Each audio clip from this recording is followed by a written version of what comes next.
थेट कणकवलीमध्ये कणकवली मतदारसंघामध्ये भाजपच्या उमेदवाराचं पारडं काहीसं जड असल्याचं दिसतंय। त्या ठिकाणी संभाव्य आमदार कोण आहेत ते आपण पाहणार आहोत। थेट ग्राफिक्सच्या कणकवलीमध्ये संभाव्य आमदार म्हणून नितेश राणे जे विद्यमान आमदार देखील आहेत त्यांनाच पुन्हा जनतेने पसंती दिलेली आहे। ठाकरे गटाचे संदेश पारकर यांचा पराभव करून नितेश राणेच हे संभाव्य आमदार असणार आहेत। कणकवलीचा आपण बघतोय की संभाव्य आमदार म्हणून नितेश राणे जी भाजपची तोफ आहे असं म्हणू शकतो आपण। अगदी आक्रमक नेते, आक्रमक आमदार म्हणून त्यांची ख्याती आहे राज्यामध्ये आणि संभाव्य आमदार म्हणून कणकवलीचे त्यांच्याच नावाला कणकवलीच्या जनतेने पसंती दिल्याचं आपल्याला पाहायला मिळतंय। संदेश पारकर ठाकरे गटाचे उमेदवार त्यांनी देखील जोर लावला होता, मात्र नितेश राणेंचा विजय झाल्याचं आपल्याला दिसतंय। संभाव्य आमदार म्हणून नितेश राणेंचंच नाव पुढे आलेलं आहे। एकूणच नितेश राणे हे खरं तर हिंदुत्वाच्या मुद्द्यावर प्रचंड आक्रमक पाहायला मिळत होते। त्यांच्या विरोधात त्यांच्याच महायुतीतल्या नेत्यांनी सुद्धा टीका केलेली होती, तरी सुद्धा नितेश राणे हे जनतेच्या मनात खरे उतरलेले आहेत आणि नितेश राणे कुठेतरी या ठिकाणी संभाव्य आमदार असण्याची शक्यता। दरम्यान या संदर्भात नेमकी कारणं काय असू शकतात ते उमेदवार म्हणून विजय होण्याची आपण जाणून घेऊयात आमचे प्रतिनिधी विनायक वंजारी यांच्याकडून।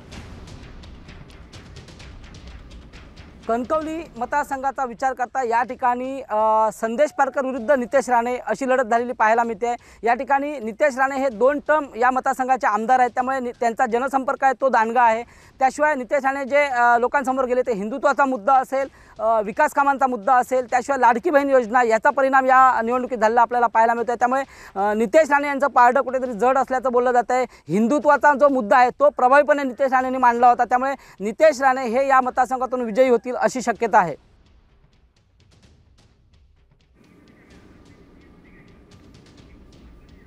बघा कणकवलीची सगळी राजकीय समीकरण आमचे प्रतिनिधी विनायक वंजारींनी सांगितलेली आहेत। आता आपण या कणकवली मतदारसंघाची काय काय वैशिष्ट्ये आहेत ते आपण जाणून घेऊया। बघा 2019चं जे चित्र आपण पाहिलं तर नितेश राणे 84,504 मतांनी विजयी झाले होते। सतीश सावंत यांचा त्यांनी शिवसेनेचे सतीश सावंत यांचा त्यांनी 56,388 मतांनी पराभव केला होता। आणि जर आपण प्रभावी मुद्दे पाहिले कणकवली मतदारसंघातील तर रोजगार हा एक महत्त्वाचा मुद्दा आहे, त्यानंतर आरोग्याचा प्रश्न देखील या मतदारसंघात महत्त्वाचा आहे। गावातील रस्त्यांची अत्यंत दुर्दशा झालेली आहे। हे 2 ते 3 प्रभावी मुद्दे या मतदारसंघात राहिलेले आहेत।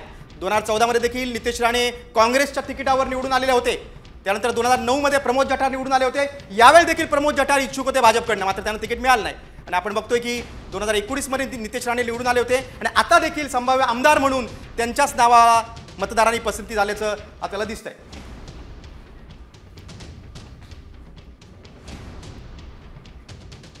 एकूणच कणकवली